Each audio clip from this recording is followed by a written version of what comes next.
नमो इच्छायाणं नमो लोये सविशागुणं नमः समेशाराय स्वानुभूत्या चिकासति चिस्सुभावभावाय सर्विभावान्तरिच्छेदि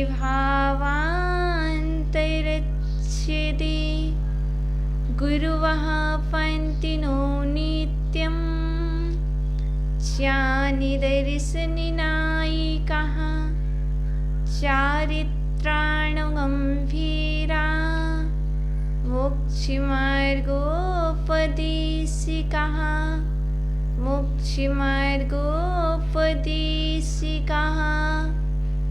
कोई फूल चढ़ाए चरण पूजा पाठ रचे कोई सर्प गले में डाले या अपशब्द कहे उन्निदान में समता धरिता संत मुनीश्वर हो मेरा अंतिम मरण समाधि तेरे दर पर हो।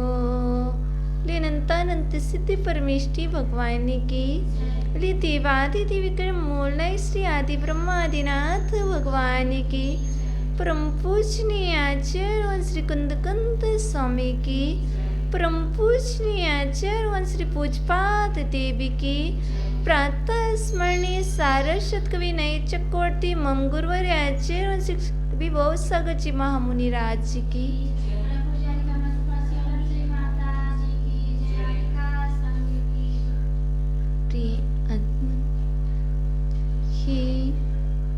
चिनीन्द्रवाणी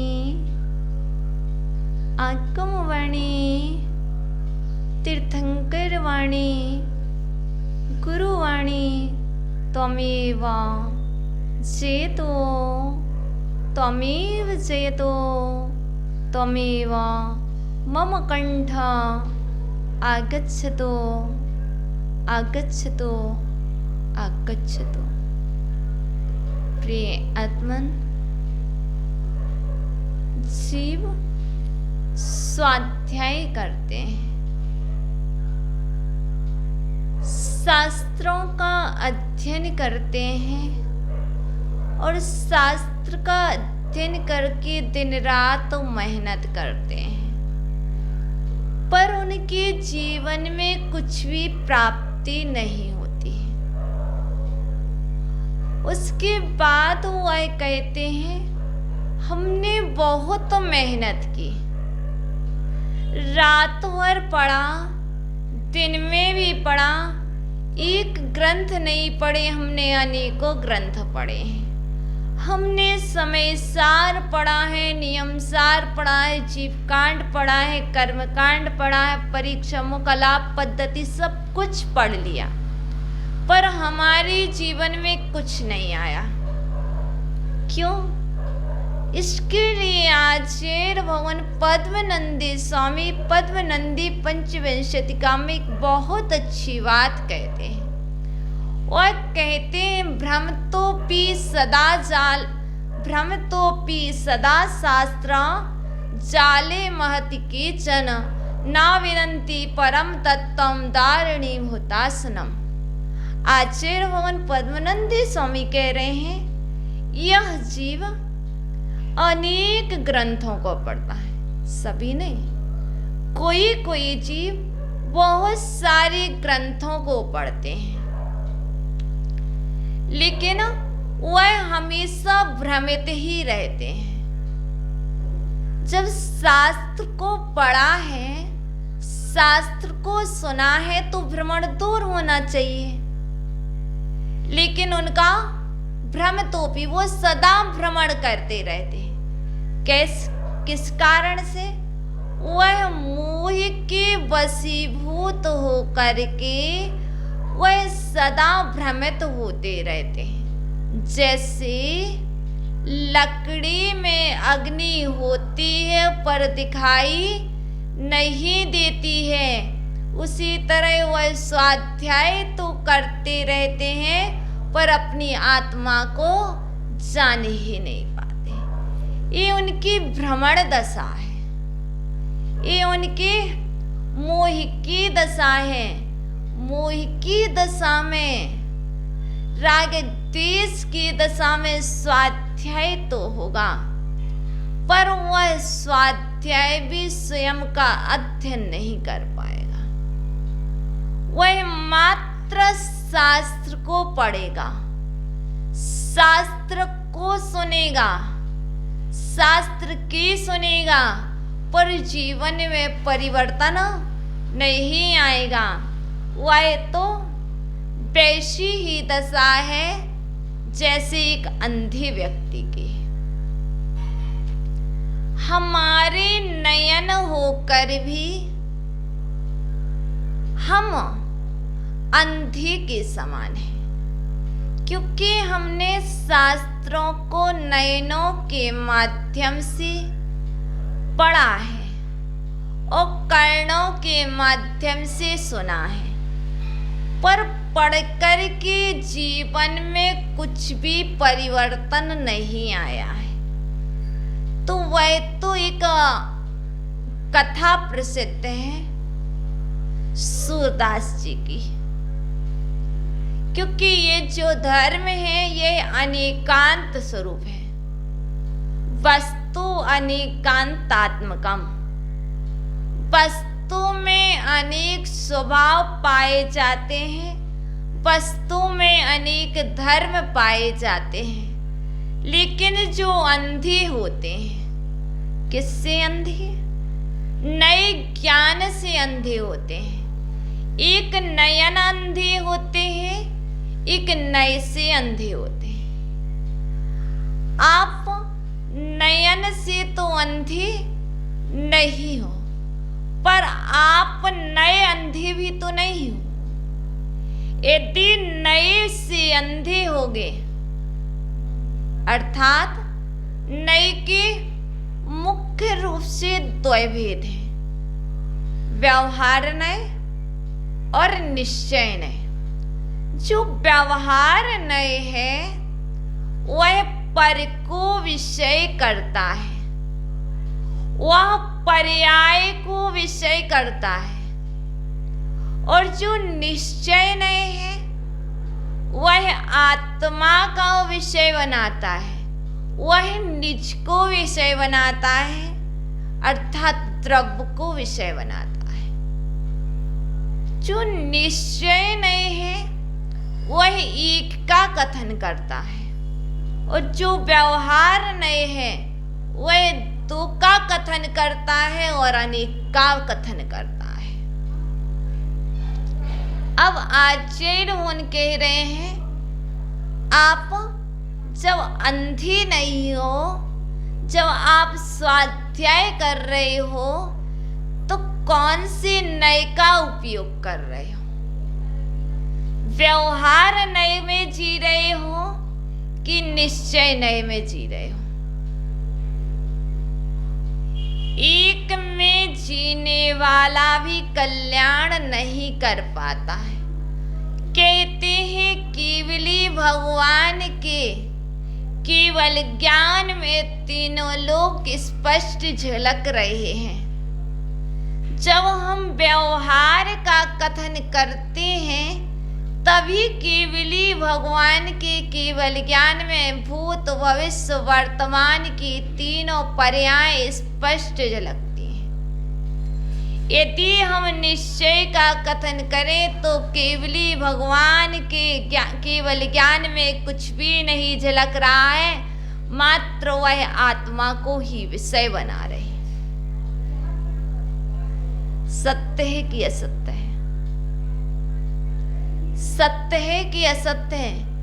केवल ज्ञानी के केवल ज्ञान में कुछ नहीं झलक रहा, मात्र उनकी आत्मा ही झलक रही है, वह निज को देख रहे हैं। और केवल ज्ञानी के केवल ज्ञान में तीनों लोग झलक रहे हैं। कौन सी बात सत्य है? और कौन सा कथन असत्य है? बताओ। तीनों पर्याय, तीनों काल झलक रहे, यह भी सत्य है, और कुछ भी नहीं झलक रहा, यह भी सत्य है। क्यों? जब हम व्यवहार का कथन करें तो यह भी सत्य है, और जब हम निश्चय का कथन करें तो कुछ भी नहीं झलक रहा, यह भी सत्य है। पर सत्य दोनों हैं। इस सत्य को मानेगा कौन? सूरदास जी मानने वाले नहीं है, नयन अंधे मानने वाले नहीं है, और जो नए से भी अंधे हैं वह भी मानने वाले नहीं है। वह तो यही कहेंगे मैंने जो देखा है वही सत्य ही है, मैंने कानों से सुना है यही सत्य है, दूसरा सत्य नहीं हो सकता। क्यों? जो यह कह रहा है मैंने कानों से सुना है, मैंने अपनी सगी आंखों से देखा है यही सत्य, तो आचार्य वो निस्पष्ट कह रहे हैं तुम नए से अंधे हो। तुम नयन अंधे तो नहीं हो, पर तुम नए से अंधे हो। लेकिन जो नयन अंधा है वह क्या कहता है? एक बार सारे के सारे नयन अंधे एक जगह एकत्रित हुए। जैसे यति सम्मेलन में सभी साधु साधु पिच्छीधारी एकत्रित होते हैं, इसी तरह जितने भी नयन अंधे थे वह सभी एक जगह एकत्रित हुए, और सभी के मन में एक जिज्ञासा जागी कि मुझे हाथी देखना है, मुझे हाथी देखना है, मेरे समक्ष हाथी ला करके खड़ा करो। महाव्रत को आदेश दिया, लेकिन महाव्रत ने हाथी ला करके खड़ा कर दिया। अब वो है कौन? नयन अंधे। अब वो नयन अंधे क्या हाथी को देख पाएंगे? नहीं देख सकते।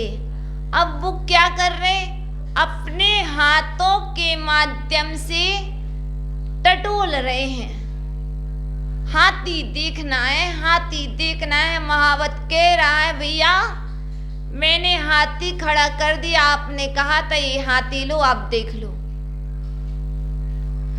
अब जितने भी वो नयन अंधे थे वो क्या कर रहे हैं? हाथी को टटोल रहे हैं, देख रहे हैं कि हाथी कैसा है, हाथी कैसा है।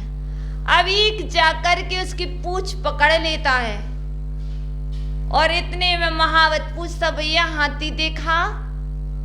भैया हाथी देख लिया, अब मुझे ले जाना। भैया हाथी देख लिया कैसा है? तो वो जो पूंछ पकड़े था वो तेज से कहता हाँ हाँ मैंने देख लिया। क्या देख लिया?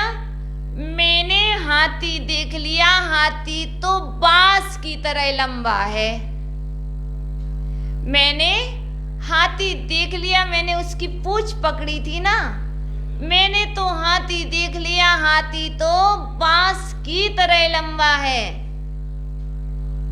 महावत कहते भैया बांस की तरह लंबा है? हाँ हाँ हाथी तो बांस की तरह ही है।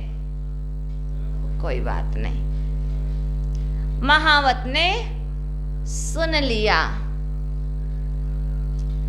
अब थोड़ी देर बाद दूसरे से पूछते भैया तुमने हाथी देखा? भैया तुमने हाथी देखा? हाँ मैंने हाथी देख लिया। हाथी कैसा है? वह तो चक्की के पाट की तरह है। एक कह रहा है हाथी तो चक्की के पाट की तरह है। क्यों? उसने मात्र हाथी के पैर को ही देखा था नीचे, तो वो कह रहा जैसा चक्की का पाट गोल होता है वैसे ही हाथी भी गोल गोल है। गोल है? हाँ गोल ही है हाथी। इस तरह से जितने भी अंधे थे, कोई कहता है हाथी कान को पकड़ने वाले कहते हाथी तो सूपा के जैसा है, और कोई कहता है हाथी तो गठरी के जैसा है। अब क्या हुआ, सबका सुन लिया, लेकिन आपस में विवाद होने लगा। एक कह रहा हाथी बांस की तरह लंबा है, एक कह रहा चक्की के पाट की तरह है, एक कह रहा गठरी की तरह है, एक कह रहा सूपे की तरह है। अब वह सभी के सभी अंधे के अंधे सूरदास क्या हो रहे हैं, आपस में विवाद कर रहे हैं। लेकिन एक उतने में ही वहां से एक महापुरुष निकले जो अनेकांत धर्म को जानते थे, स्यादवाद धर्म को जानते थे। वह वहां से निकले और उनने क्या हुआ, क्या भैया आप लोग आपस में वाद विवाद क्यों कर रहे हो? तो कहने लगी कुछ नहीं कुछ नहीं, ये कह रहे हैं कि हाथी बांस की तरह ही है, और मैं कह रहा हूं कि हाथी तो चक्की के पाट की तरह है, और तीसरा कह रहे नहीं हाथी तो गठरी की जैसा ही। भैया तुम ही बताओ हाथी है कैसा?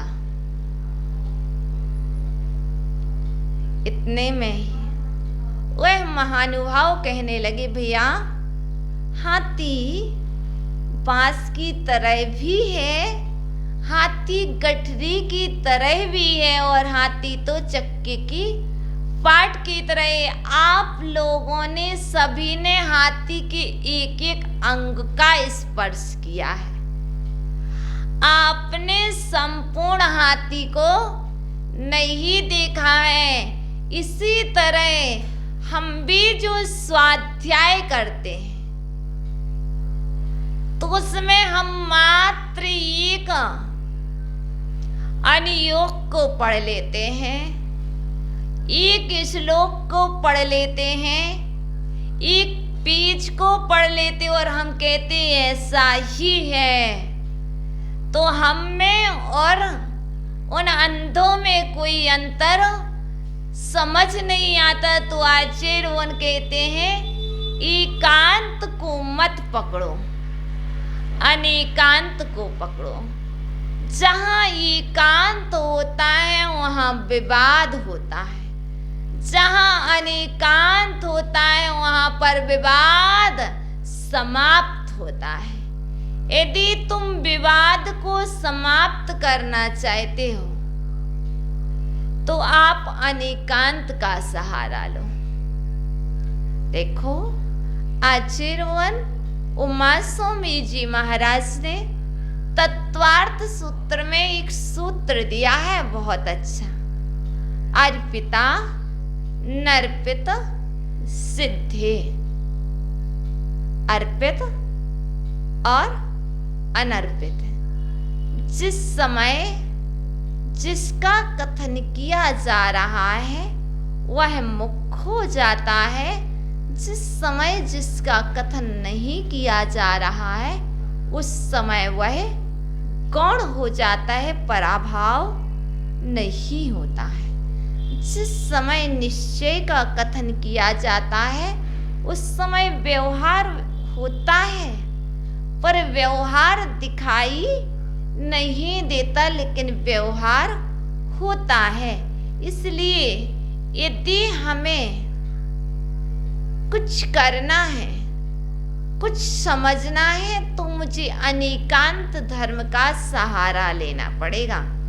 क्योंकि आचार्य भगवान ने एक बहुत अच्छी बात कही है, पूज्यपाद देव ने समाधि तंत्र में बहुत प्यारी बात कही है, यत्रैवाहित धीपुंसा श्रद्धा तत्रैव जायते, यत्रैव जायते श्रद्धा चित्तम तत्रैव लीयते। यत्रैवाहित धीपुंसा, धी मीन्स बुद्धि, पुंसा पुरुष के, यदि जिस पुरुष की बुद्धि जहां जाती है, श्रद्धा वहां पर चली जाती है।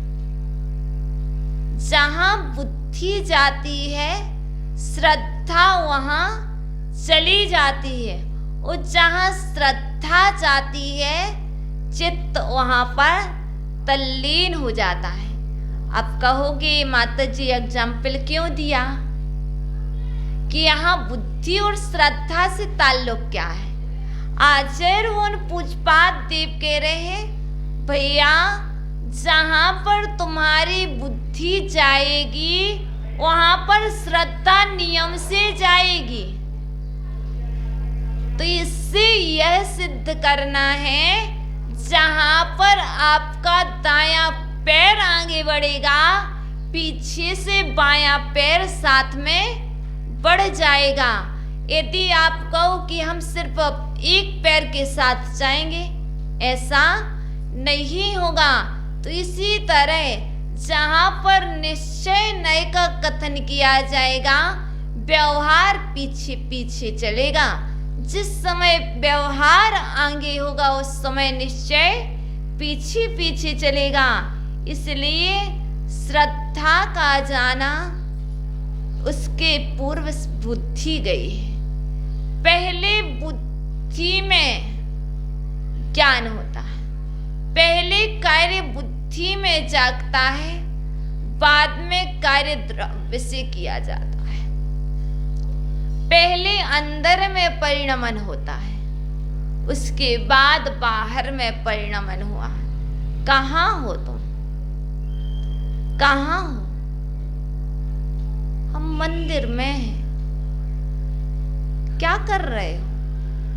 प्रवचन सुन रहे हैं। नहीं सुन रहे तो बाहर हो। देखो मंदिर में हो, कौन लाया मंदिर में? स्वयं आए? नहीं, बुद्धि लाई है। पहले मंदिर आने की बुद्धि जाग जाए कि मुझे मंदिर जाना है, फिर श्रद्धा साथ आ जाएगी। इसलिए तुम मंदिर में हो। कैसे कहा? क्योंकि बुद्धि मंदिर में है तो श्रद्धा भी मंदिर में है। पहले प्रवचन सुनने की बुद्धि जागी, उसके बाद प्रवचन पर श्रद्धा जागती है। कोई कहे पहले श्रद्धा जागे, आचार्य वो कहते नहीं, पहले बुद्धि में परिवर्तन होना चाहिए। देखो सोवम चक्रवर्ती के लिए व्यंतर ने क्या किया बताओ? समुद्र में डुबा दिया, नरक भेज दिया। किसने भेजा? किसी ने नहीं भेजा। बुद्धि पलटने पर जीव नरक चला जाता है और बुद्धि पलटने पर जीव स्वर्ग की यात्रा कर लेता है। आप व्यक्ति को मत पलटो, स्थान को मत पलटो।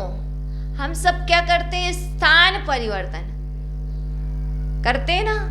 आचार्य भगवान कहते बुद्धि का परिवर्तन कर लो, क्योंकि सोवम चक्रवर्ती से बदला लेना था। किसको?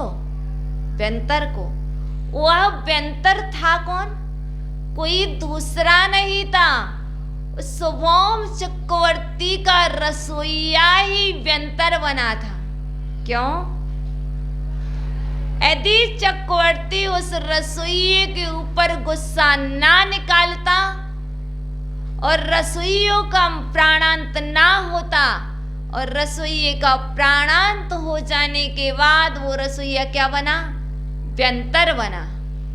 व्यंतर होने के कारण उसे क्या था? अवधि ज्ञान था, जिससे उसने जान लिया और वह बदला लेने के लिए तैयार हो गया। कोई कह रहा है व्यंतर ने सोवम चक्रवर्ती को नरक भेजा? नहीं भेजा। तुम्हारे ही पाप कर्म ने तुम्हें नरक भेजा। यदि तुम्हारा पाप कर्म का उदय नहीं होता तो तुम्हें कोई भी नरक नहीं भेज सकता था। वह तो निमित्त मात्र बना है, वह व्यंतर तो मात्र तुम्हारी बुद्धि को पलटने के लिए निमित्त बना है। यदि तुम में सामर्थ्य है, तुम में सामर्थ्य है, तुम्हारी श्रद्धा है, तो तुम क्यों पलट रहे हो? हम कहते हैं उन्होंने कुछ कहा तो हमने ऐसा कह दिया। क्यों? ये कमजोरी उसकी नहीं, ये कमजोरी हमारी है। हम दूसरे को दोष दे रहे हैं, दूसरे को दोष नहीं दिया जाता। लोग कहते हैं सबकी सामर्थ्य थोड़ी ना एक सी होती है, सबकी सहन करने की शक्ति एक सी नहीं होती है। शक्ति तो सबकी भिन्न भिन्न भी हो सकती है और एक सी भी हो सकती है, क्योंकि आत्मा तो सबकी एक जैसी ही है। आत्मा किसी की भिन्न नहीं है। कर्म भिन्न भिन्न है पर आत्मा भिन्न भिन्न नहीं है। सभी की आत्मा एक जैसी है, सभी की सोच भिन्न भिन्न है। इसलिए हम जैसा सोचेंगे वैसा ही तो फल मुझे प्राप्त होगा। तो यदि हमारा उपादान कारण कमजोर है, उपादान शक्ति कमजोर है, तो निमित्त का प्रभाव हमारे ऊपर पड़ेगा। हम उपादान को मजबूत बनाएं, निमित्त तो मिलेंगे। सर्दी का मौसम आया है तो सर्दी तो होगी होगी, ठंडी तो लगेगी ही लगेगी। अब कोई कहे कि ठंडी मुझे नहीं लगना चाहिए, भैया मौसम है तो ठंडी तो लगेगी। गर्मी का मौसम है तो गर्मी लगेगी ही लगेगी। यदि आपने अंदर में भाव बना लिए हैं मैं सर्दी को सहन कर जाऊंगा, तो कर जाओगे, वह तुम्हारे ऊपर प्रभाव नहीं डालेगी। यदि तुम पहले से ही कह रहे हो सर्दी आएगी तो सर्दी में हमें बुखार आएगा, सर्दी आएगी तो हम सर्दी को सहन कैसे करेंगे? जब बुद्धि ही आपको कमजोर बना रही है, जब आपकी नेगेटिविटी, आपकी नेगेटिव सोच, आपकी संगति की सोच आपको कमजोर बना रही है, तो मजबूत आप कैसे बन सकते हो? कभी नहीं बन सकते हो। आपको उपादान को मजबूती देना है तो उनसे दूर रहो, उस सोच से दूर रहो, नहीं कुछ नहीं होगा। अब हमारे अंदर में पल रहा है, बहुत सारे लोग सोच रहे दीक्षा तो लेना है, उनको अंतरायार है, हमारा क्या होगा, हम कैसे निभा पाएंगे? जो सोच रहा है इससे तात्पर्य अभी हमारी श्रद्धा कमजोर है। बुद्धि कमजोर है तो श्रद्धा भी कमजोर है। हमारे अंदर में जब भाव मजबूत हो जाए तो जो होगा तो होगा। कल जाना था तो आज चले जाएंगे, परसों जाना था तो कल चले जाएंगे, क्यों चिंता करना है? जाना तो है ही, कर्म का उदय होगा तो आएगा। कहीं भी रहो, कर्म आपको ना तो पूरब में छोड़ सकते हैं ना पश्चिम में। आप कहो कि कर्म पश्चिम में आ रहे, पूरब में चले जाएं, वो कर्म पश्चिम से चल करके पूरब में आ जाएगा। और तुम पूरब में चलोगे तो कर्म भी पूरब में चलेगा, क्योंकि कर्म हमने ही किया है। यदि हमने कर्म किए हैं तो फल मुझे ही चुकाना पड़ेगा। बहुत सारे लोग कहते उनका पुण्य का उदय, हाँ पुण्य का उदय ही तो है। पूर्व में अच्छे कर्म किए हैं उसका फल अच्छा मिलता है। जिसने पूर्व में अच्छे नहीं किए हैं वर्तमान कितना भी अच्छा करते रहो, जब हमने पूर्व में अच्छा बीज नहीं बोया है तो उसका फल हमें चुकाना तो पड़ेगा। अब चुकाने के समय रोते क्यों हो? चुकाने के समय मुंह क्यों बनाते हो? यदि आया है तो हंस के चुकाओ। अब अच्छा करो ताकि आगे अच्छा मिले। जिन्होंने पूर्व में अच्छा किया है उन्हें अभी अच्छा मिलना है, तो वह वर्तमान में अहंकार के वशीभूत होकर के नवीन कर्म का बंध करते हैं, तो आगे आने वाले भविष्य में उनको इसका फल प्राप्त होता है।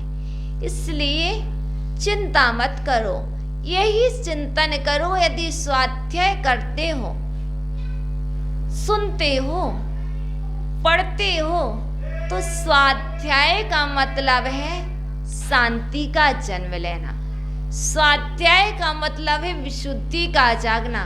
स्वाध्याय का मतलब है परिणामों में निर्मलता का आना।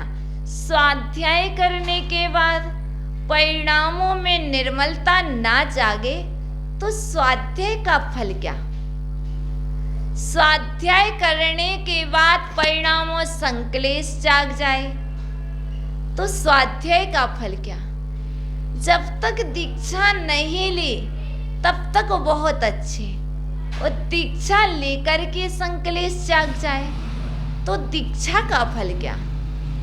भैया, दीक्षा लेने के बाद संक्लेश नहीं, दीक्षा लेने के बाद विशुद्धि जागना चाहिए।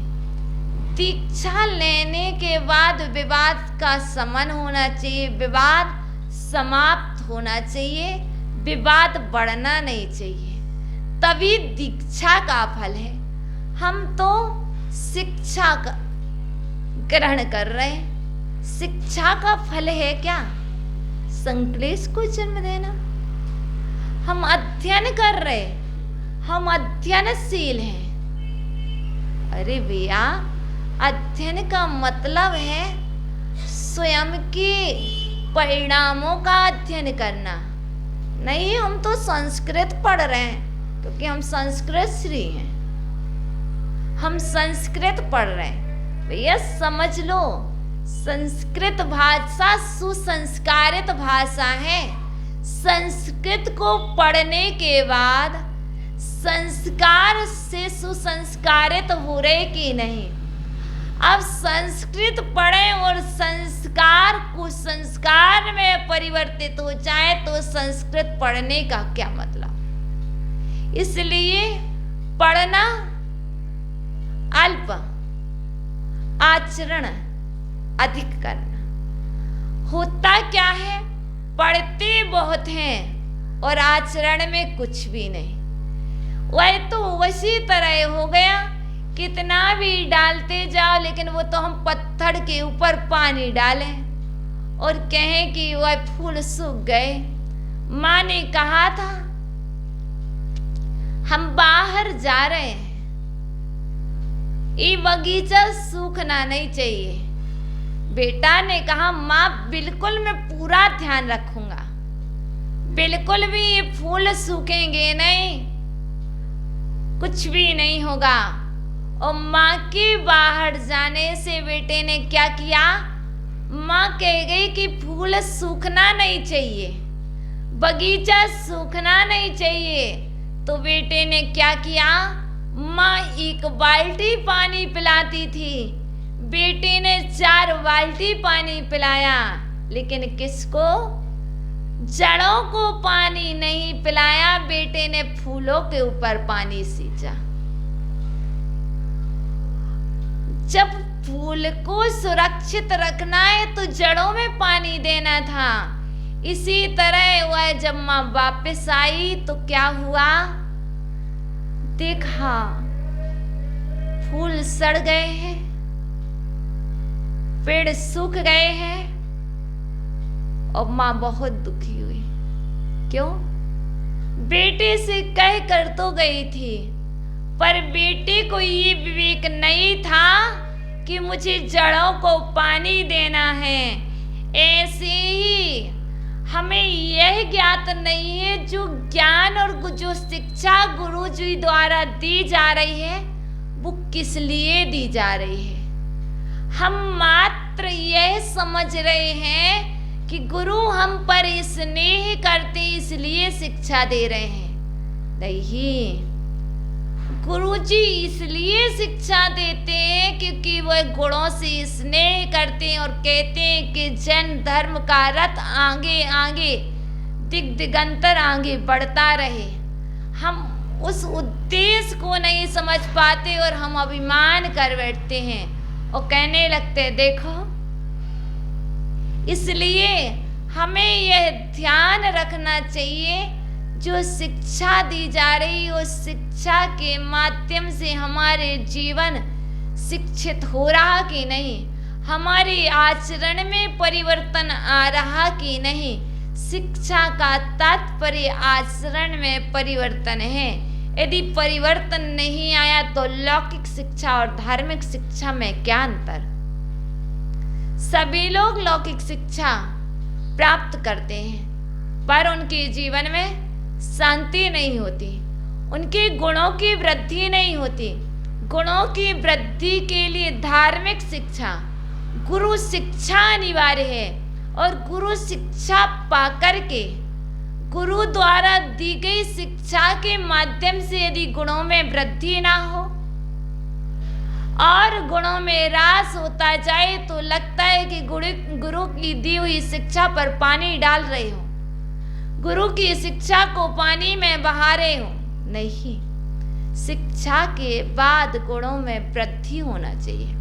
शिक्षा के साथ साथ शांति की वृद्धि होना चाहिए, शांति बढ़ना चाहिए।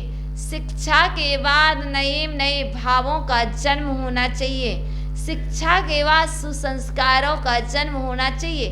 तब तो वह शिक्षा है, वरना वह शिक्षा किसी काम की नहीं है। आप तो कितने भी बीज डालते रहना और वह बीज उगे ना इस काम का। इसलिए दोष देना बंद करो। देखना जो दिख रहा वह सत्य नहीं है, जो कह रहा वह सत्य नहीं है, जो सुनाई पड़ रहा वह सत्य नहीं है। सत्य जो है सो है। मेरा हित नहीं है तो वह सत्य नहीं है, दूसरे का हित नहीं है तो वह सत्य नहीं है। मुझे नहीं सुनना, मुझे नहीं जाना विशेषता में। यह सब कुछ जो हो रहा है ये तुम्हारे कर्म का योग है, यह तुम्हारा तीव्र पाप कर्म का उदय है। यदि तुम्हारे पाप कर्म का उदय नहीं होता तो ये सब कुछ नहीं होता। अंजना ने किसी को दोष नहीं दिया, सीता ने किसी को दोष नहीं दिया। हम पढ़ते हैं फिर जीवन में क्यों नहीं आता। चलो मान ले एक क्षण आपके परिणाम संश्लेषित हो जाएं। यदि पढ़ाए तो उसी पढ़े हुए के द्वारा, उसी ज्ञान के द्वारा अपना स्नान कर लो। आपके जो भाव अपवित्र हुए उन भावों को पवित्र कर लो। हमारे तन पर कुछ लग जाता है तो हम वॉशरूम में जाकर के स्नान करके साबुन से धो लेते हैं, जल से धो लेते हैं। और हमारे मन में कुछ लग जाता है तो किससे धोगे। अरे जो जिनवाणी का जल, जिनवाणी का अमृत आपने रसपान किया था, उसी अमृत के रसायन के द्वारा मन को साफ कर लो। कब तक मन को कलंकित करके रखोगे। यदि मन कलंकित रहेगा तो उसमें जो कुछ भी रखोगे वह सब कुछ खराब हो जाएगा।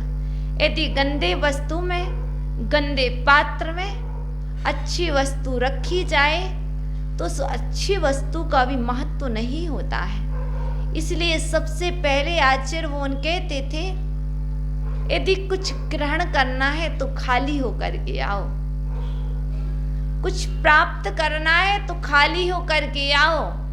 क्योंकि प्राप्त करने के पहले यदि तुम भरे पात्र आओगे, देखो पानी देखा, कुआं देखा, पानी भरते हैं कुएं से तो भरा बर्तन डालते कि खाली।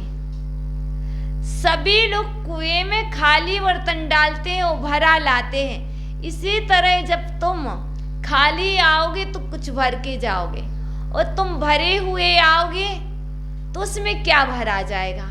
कुछ भी नहीं, वह बाहर का बाहर निकल जाएगा। तो हमें पहले खाली होकर आना चाहिए। कहते हैं मंदिर आना है तो पहले स्नान कर लो, स्वच्छ हो जाओ, तब भावों में निर्मलता जागेगी। इसी तरह स्वाध्याय करना है, स्वाध्याय सुनना है तो पहले खाली हो जाओ। क्यों? कुछ लेने आए हैं, कुछ ग्रहण करने आए हैं। पहले से ही कुछ भरे रहेंगे तो उसमें नया ग्रहण नहीं कर पाएंगे। यदि पात्र में जगह ही नहीं है तो हम रखें किस में? तो पहले पात्र खाली होना चाहिए। अच्छा है, खाली करके आओगे तो कुछ लेकर के जाओगे, और भरे आओगे तो कुछ भी साथ नहीं लेकर के जाओगे। इसलिए स्वाध्याय का फल शांति है। स्वाध्याय का फल शांति में निहित है। स्वाध्याय का फल विशुद्धि में निहित है। आपको विशुद्धि जगाना है, शुद्धि जगाना है, परिणामों में निर्मलता जगाना है तो स्वाध्याय को करो। और स्वाध्याय को कर करके अपनी आत्म विशुद्धि को जगाओ। पर की शुद्धि के लिए, पर की विशुद्धि के लिए, पर के परिणामों की शुद्धि के लिए स्वाध्याय नहीं है। सर्वप्रथम तो स्वाध्याय स्वयं की विशुद्धि के लिए है, स्वयं की निर्मलता के लिए है। स्नान मंदिर जाना है इसलिए है कि स्नान के द्वारा मन पवित्र होगा, फिर मंदिर जाएंगे तो और अधिक निर्मलता जागेगी। यदि बिना स्नान के मंदिर आओगे तो मन पवित्र नहीं होगा, क्योंकि भगवान के पास जाना था तो हमने क्या किया? स्नान किया, ताकि हमारे अंदर में अच्छी विशुद्धि आए। आप देखना, जब आप स्नान करते हो उसके बाद आपको अच्छा लगता है, शांति मिलती है। अब उन्हीं भावों से जब मंदिर आओगे तो कितनी शांति मिलेगी। उन्हीं भावों के साथ, उन्हीं शुद्धि के साथ जब आप जाप माला करोगे तो कितनी भी शुद्धि जागेगी। एक सामान्यता सो करके उठ के करना, एक स्नान करके करना। जब आपको पता है भोजन हम कैसे करते, शुद्ध वस्त्र में करते हैं। हम कहते हैं हमें भोजन करना है तो वस्त्र सोले के होना चाहिए।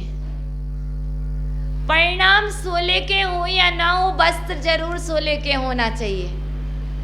ऐसे ही आचार्य भगवान कहती, जब आत्मा का भोजन किया जा रहा है तो वह कितने सोले में हो तुम। यदि तुम भावों से सोले में हो, परिणामों से सोले में हो तो अच्छे से उस भोजन का फल मिलेगा। और असोले में भोजन करोगे तो परिणाम भी अशुद्ध बनेंगे। इसलिए ध्यान रखना शुद्धि का और विशुद्धि का। वही करना जिससे शुद्धि जागे, वही करना जिससे विशुद्धि जागे।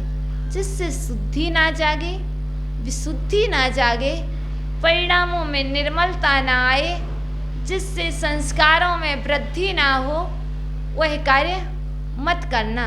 कार्य तो वही करना जिससे गुणों में वृद्धि हो।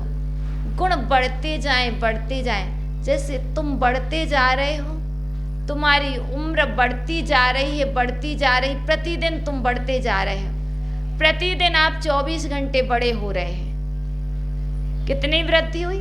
24 घंटे बढ़ गए कल से आज में। गुणों में कितनी वृद्धि हुई?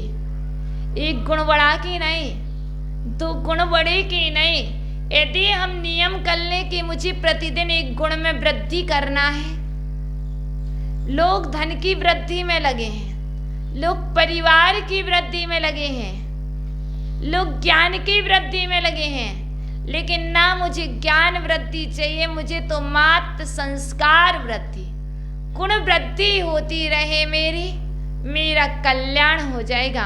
क्योंकि गुणों से ही कल्याण होता है, अवगुणों से कल्याण नहीं होता है। इसलिए ध्यान रखना, वही कार्य करेंगे जिससे हमारा संयम में वृद्धि हो, जिससे हमारे संस्कार में वृद्धि हो, जिससे हमारे धर्म की वृद्धि हो, जिससे हमारे धर्म की हानि हो, संस्कार की हानि हो, गुण की हानि हो।